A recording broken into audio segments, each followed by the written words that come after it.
con i mister, sei un po' timido. Chi guardi gli amici? No, la fidanzata. La fidanzata che anche lei si è iscritta a Miss Topolini. Come può essere? Come ti chiami? Alessio. Quanti anni hai?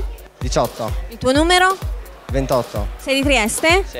Che cosa fai nella vita? Studio. Che cosa? Saldo carpenteria. È un po' telegrafico questo mister Topolini. Due parole in più, non lo so, il tuo segno zodiacale. Acquario. Da quanto tempo sei con la tua fidanzata? 3 anni. E chi è che ha portato chi al concorso? Tu o lei? Lei. Tu non eri tanto... Mi ha convinto, mi ha convinto. Sei contento di essere qua? Sì. Ti piacerebbe fare il modello? Hai già fatto qualcosa? No, ma non si sa mai nella vita.